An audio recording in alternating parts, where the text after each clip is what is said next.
हम संविधान में अनुच्छेद 118 से 149 तक सभी महत्वपूर्ण अनुच्छेदों को पढ़ेंगे। अनुच्छेद 118 ये एक प्रक्रिया के नियम के तहत, यानी संसद की ही प्रक्रिया में संबंधित नियम क्या होंगे, जो रूल बुक होती है वो उसी के अनुसार तय की जाती है। अनुच्छेद 120 ये संसद में प्रयोग की जाने वाली भाषा उससे संबंधित है, कौन कौन से शब्द होंगे और कैसा है वही है, कौन से शब्द असंसदीय होंगे ये उस पे तय किए जाते हैं। अनुच्छेद 123 ये संसद विश्रांति काल में राष्ट्रपति की अध्यादेश शक्ति, कभी संसद ना चल रही हो ऐसी अवस्था में जो ऑर्डिनेंस लाया जाता है वो अनुच्छेद 123 के अंतर्गत ही लाया जाता है।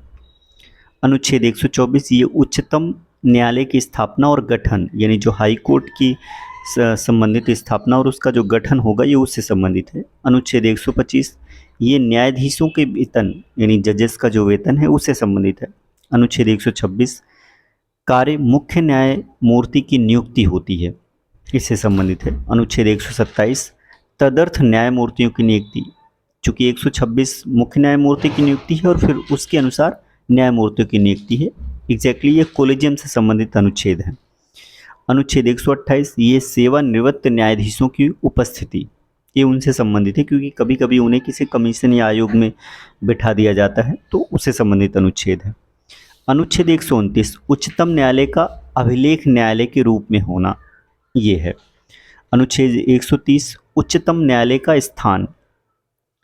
अनुच्छेद 131 उच्चतम न्यायालय की आरंभिक अधिकारिता, कौन कौन से उसके अंतर्गत अधिकार होते हैं। अनुच्छेद 137 निर्णय एवं आदेशों का पुनर्विलोकन, यानी हाई कोर्ट या उससे संबंधित निर्णय या अपने स्वतः के निर्णय को भी रिकंसिडर करने के लिए यह अनुच्छेद है। अनुच्छेद 143 उच्चतम न्यायालय से परामर्श करने की राष्ट्रपति की शक्ति, किन्हीं विशेष अवस्थाओं में जब राष्ट्रपति सुप्रीम कोर्ट से सलाह लेते हैं वो इसी अनुच्छेद के अंतर्गत है। अनुच्छेद 144 सिविल एवं न्यायिक पदाधिकारियों द्वारा उच्चतम न्यायालय की सहायता, ये उससे संबंधित है। अनुच्छेद 148 ये भारत का नियंत्रक युक्त महालेखा परीक्षक, जिसे compiler and auditor general of India कहते हैं, यानी भारत सरकार में अगर कहीं कुछ भ्रष्टाचार या ऐसी किसी डिपार्टमेंट में होता है तो वो ऑडिट के समय आ जाता है। अनुच्छेद 149 नियंत्रक महालेखा परीक्षक के कर्तव्य की शक्तियाँ, यानी उनके सभी कर्तव्य के वहन से संबंधित अनुच्छेद है। धन्यवाद।